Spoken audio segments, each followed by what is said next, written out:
Hey guys, my name is Katherine Barner. I'm the host of Cat's Cadenza, and today I am joined by local Moscow musician Andru Gomez. How are you doing today? I'm doing great. How are you today? Pretty good. Thanks for just stopping by and taking the time to chat with me. No problem. So, you seem to like nature a lot. You have Andru Gomez and the Bad Apples and Astronaut in the Trees. So, can you tell us about your love of natures and where those names have come from? Oh, that's funny. The Astronaut in the Trees was a Northwestern thing. We wanted to come up with a Northwestern vibe. We were like, how do we come up with that? My drummer had thought of the name The Trees.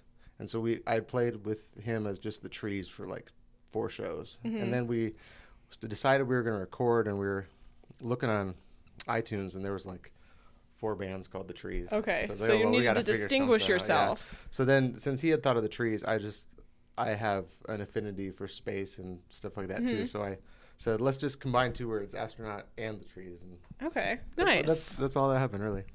And then the Apples thing, because I have 2 groups, astronaut and then my solo stuff. Whenever I play on my own, it's just my name, Andru Gomez. But when I have other musicians, we don't want to make a new band name. So it started because I played at the cider house that's no longer there, but it's a Whiskey Barrel Cider Company that used to be over on Bishop. But we had played there. I had a drummer and a keyboard player, and we were just like, what do we call ourselves? And someone basically just shouted out like the Bad Apples because we were at the cider house. Okay, yeah, that makes a lot of sense then. So then it just stuck. And then anytime someone plays with me, I consider it Andru Gomez and the Bad Apples. Okay. So nice. I like it. Yeah. A lot of people seem to do that, like Tom Petty and the Heartbreakers is like one that comes to mind and stuff like that. So how would you describe your music and your sound? That's Steven's phone. I would describe my acoustic music as Americana. So I mean, it's based on acoustic guitar. There's always going to be an acoustic guitar in it. Even when I record other songs within the album, the guitar is going to be the main thing that we work around. So as long as there's that, that's how I would describe my acoustic music.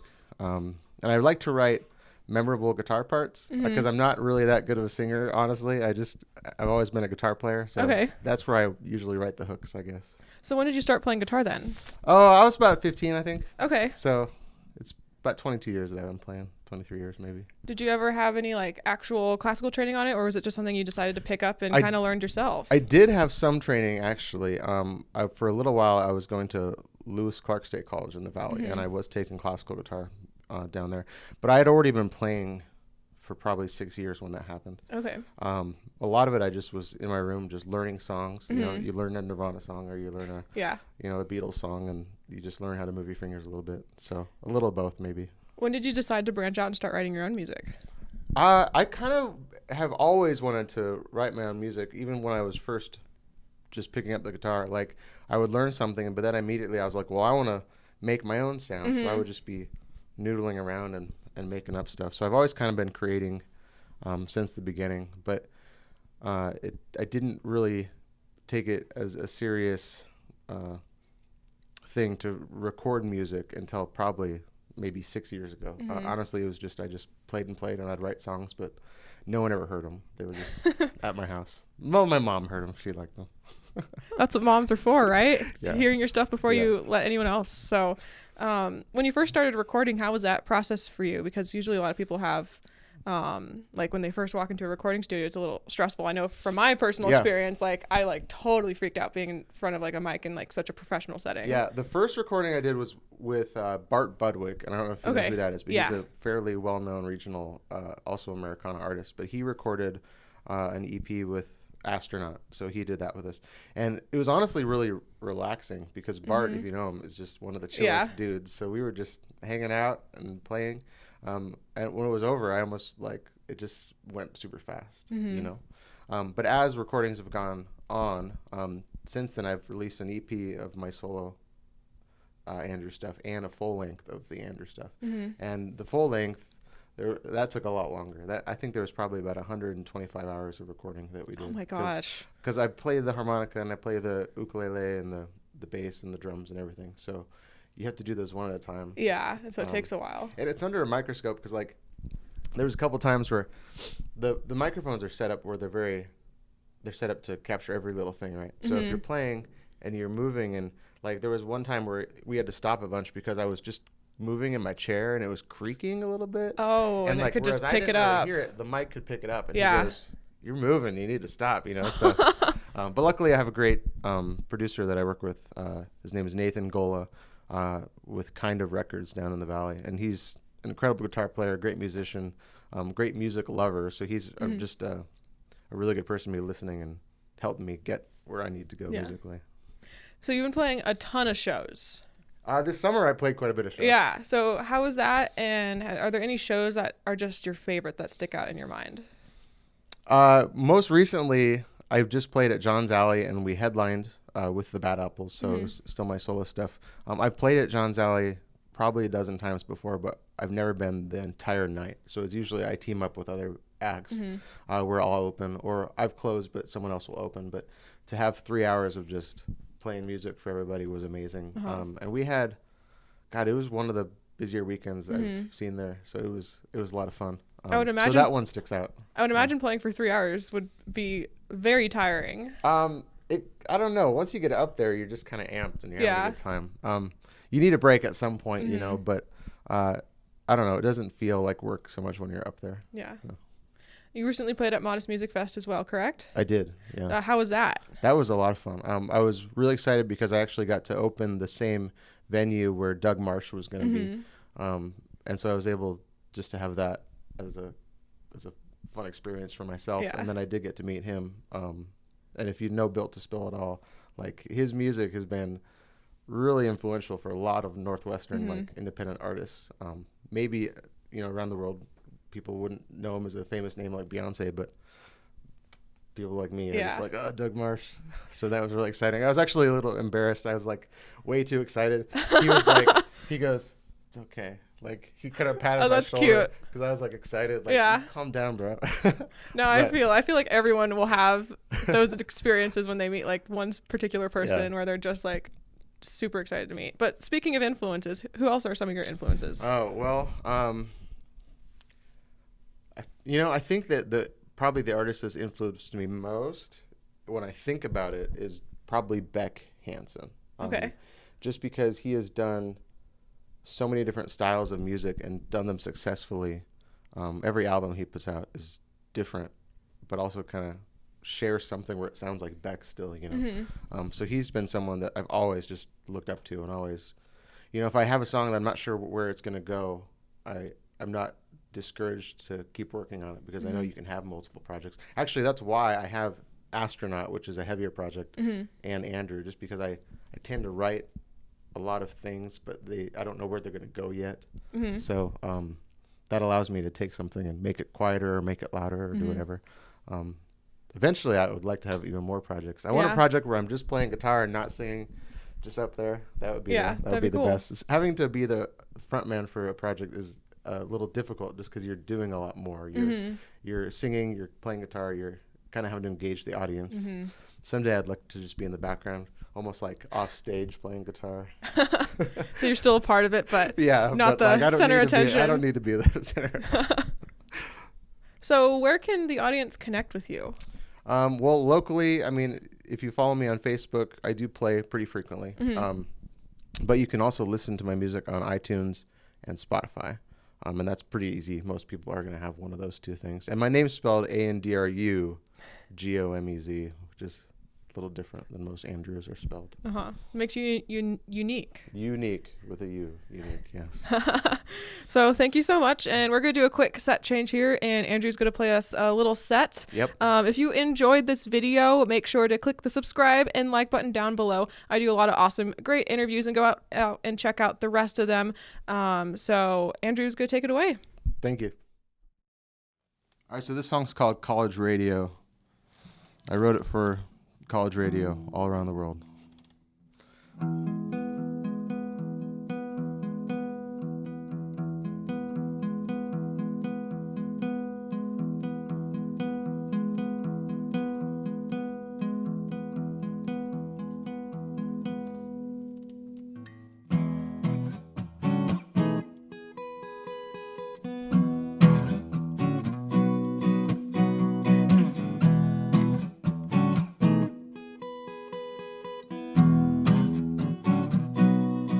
college radio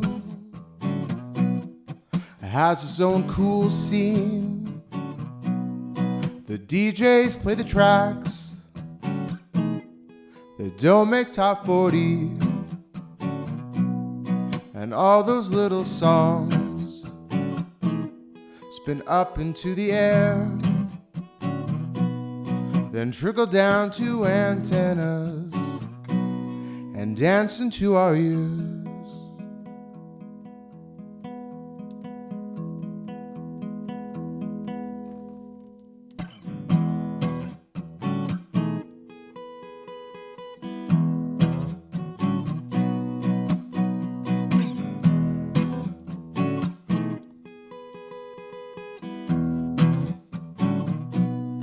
Students run the show, the 5 years they spend there. I'll ditch on my early class if you meet me somewhere. We'll tell each other lies like two fibbing maestros. I'll sing you a song I wrote, you impress me with your prose.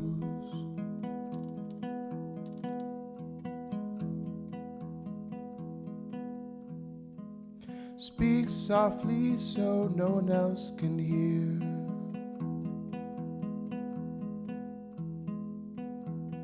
Grab your coat and let's get out of here tonight. I'm right by your side. Tonight, I'm right by your side.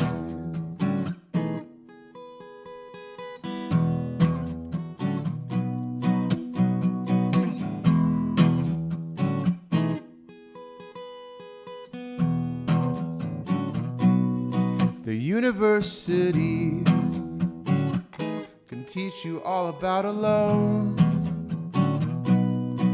Then there are the rest of us who learn it on our own. Our campus is the world, our classrooms are the streets. We assign our own homework and put in 40-hour weeks.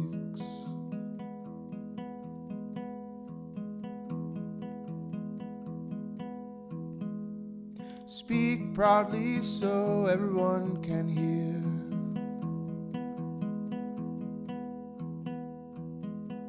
Pay your tab and let's get out of here tonight. I'm right by your side. Tonight, I'm right by your side.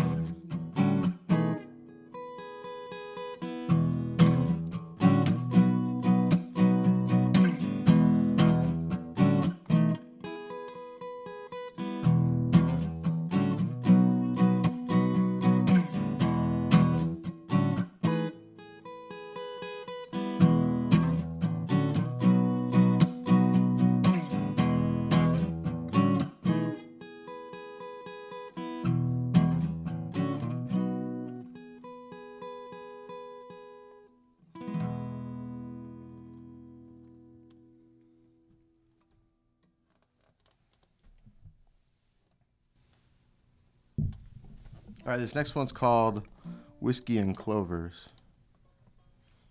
And it's actually based on this Paul Simon song, kind of, where he had been using the names of months like they were women. April, Come She Will. It's actually the name of the song.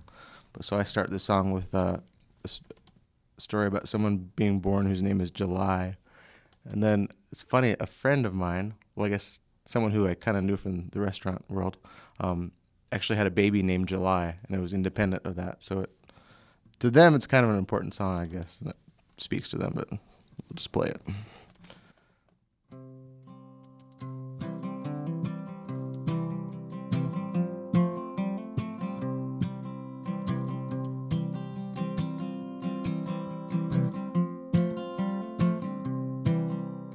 July was born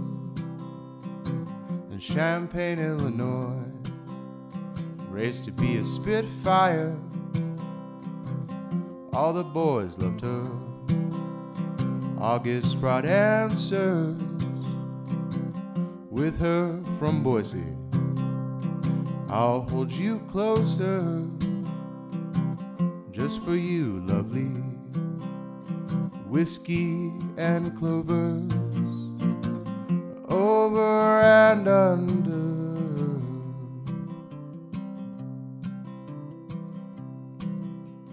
I know I like you, standing on your toes.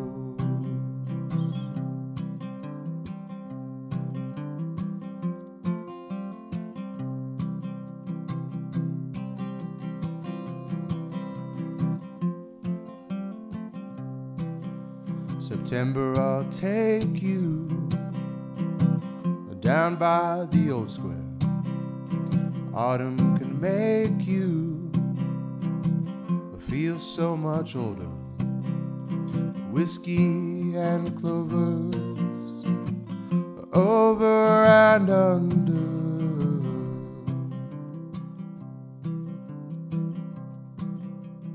I know I like you, standing on your toes.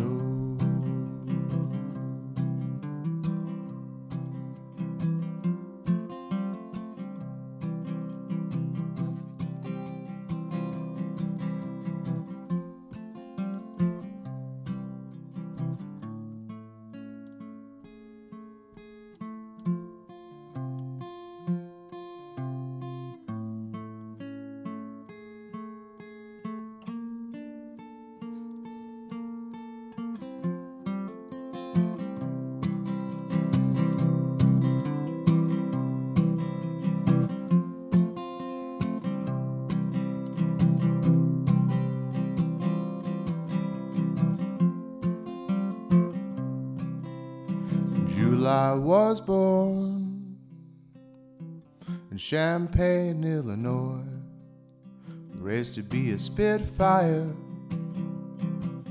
All the boys loved her. August brought answers with her from Boise. I'll hold you closer just for you, lovely. Whiskey and clovers, over and under.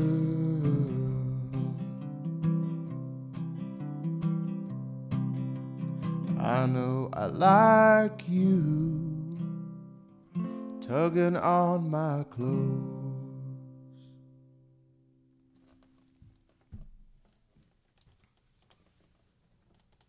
All right, this next one's for Kurt. Kurt really likes this song. The song's called, has the longest title, Girls from the North and the Wreck of the John B. is what the song is called.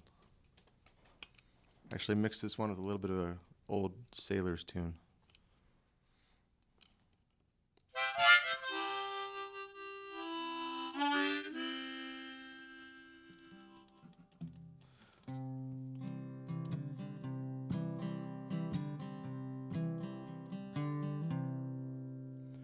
Hopes, fears, thoughts, spheres.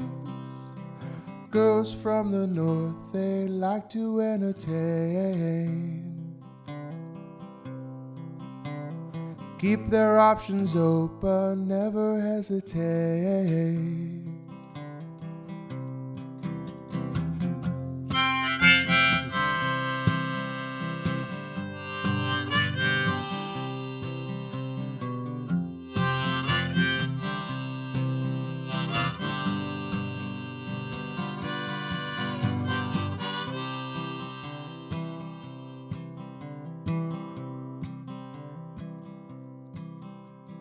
Toasts, talks, brats, beers. Girls from the north, they like to entertain. Keep their options open, never hesitate.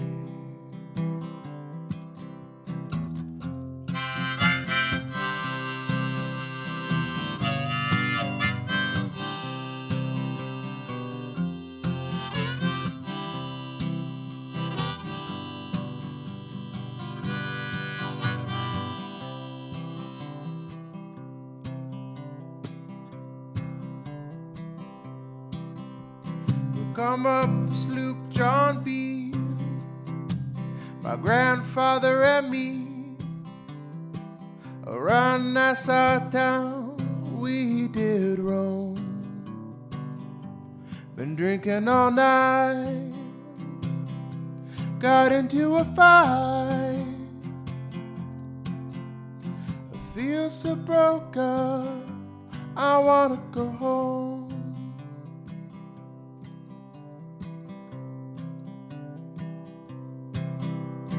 Hopes, fears, thoughts, spheres. Girls from the north, they like to entertain. Keep their options open, never hesitate.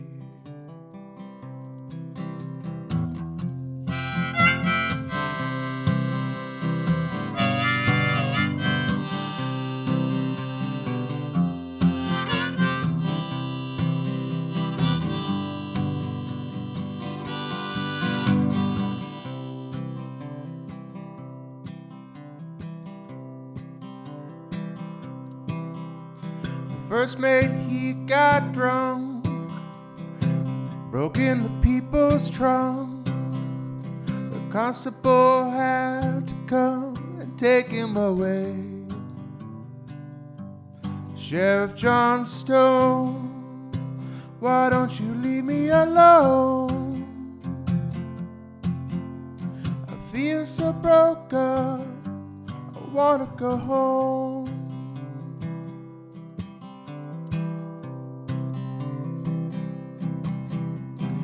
Hoist up the John B. sails, see how that mainsail sets.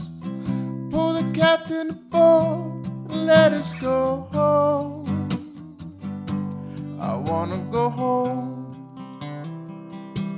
I wanna go home, yeah. I feel so broke up, I wanna go home.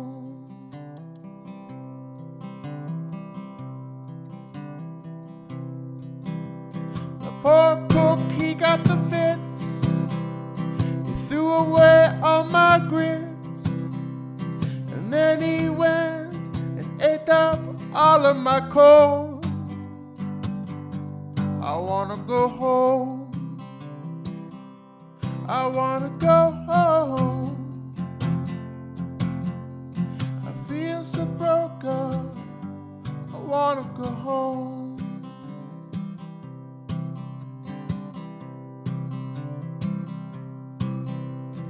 Hoist up the John B. sails, see how that mainsail sets. Pull the captain aboard, let us go home. I wanna go home, I wanna go home. This is the worst trip since I've been born.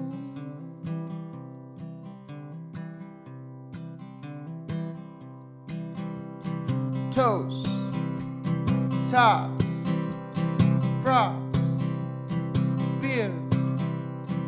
Girls from the north, they like to entertain. Keep their options open, never hesitate.